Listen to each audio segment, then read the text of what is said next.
किसी और करना पड़े तो क्या होता है। आप देखिए किसी मान लीजिए कि स्त्री पुरुष है, उनका मन नहीं है विवाह करने का, पर उसके बाद भी वो समाज को देख कर के विवाह कर भी लेते हैं, तो उनका विवाह निभता तो नहीं है, क्योंकि यहाँ पर आप कोई कार्य आपका मन नहीं है उस कार्य को करने का। आप देखिए अनेक लोग हुए हैं, उनका मन नहीं हुआ विवाह के लिए, भगवान की भक्ति के लिए उनका मन रहा, उसके बाद भी उनकी ज़बरदस्ती अगर विवाह कर दिया गया तो उसका परिणाम क्या आता? उसका परिणाम फिर कलेश ही तो आएगा।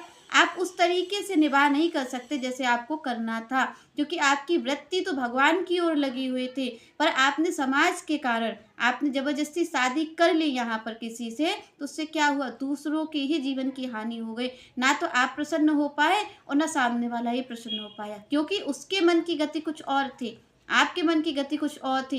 पर आपने अपने आप को ना देखते हुए इस शरीर के जो संबंधी है उन सब बातों को देखते हुए जो आप और हम करते हैं अपने जीवन में कर्म, वही हमारे दुख का कारण बनता है। क्योंकि अगर आप और हम अपनी पहचान कर लें, उसके बाद कर्म को करें तो कोई दुख ही नहीं हो। तो यहाँ पर श्री कृष्ण ने यही कहा कि आप और हम इस दबाव में ना रहें कि भाई हमारा तो जन्म क्षत्रिय कुल में हुआ है, अब तो हमें इसी कार्य को करना पड़ेगा। नहीं, आप अपनी वृत्ति को पहचानिए कि आपकी वृत्ति कैसी है, आपका मन कैसा है, वो सहज, क्योंकि आप वही हैं। आप चाहे भले ही ऊपर से कुछ भी हो लें, पर आप हैं वही जहाँ आपका मन है, जो आपका सहज स्वभाव है, आप और हम भीतर से वही हैं। क्योंकि आप और हम आचरण कर लेते हैं, आप और हम संसार को देखते हुए व्यवहार कर लेते हैं, पर आप और हम अपने आप को जानते नहीं हैं। तो यहाँ पर श्री कृष्ण ने कहा कि अगर किसी की वृत्ति ब्राह्मण की नहीं है, ब्राह्मण कुल में उत्पन्न हो गया है, वृत्ति उसकी क्षत्रिय की है, तो उसका आचरण क्षत्रिय का ही होगा, क्योंकि वो नहीं कर सकता अपने आप को। वो देखते हुए समाज को कार्य तो कर लेगा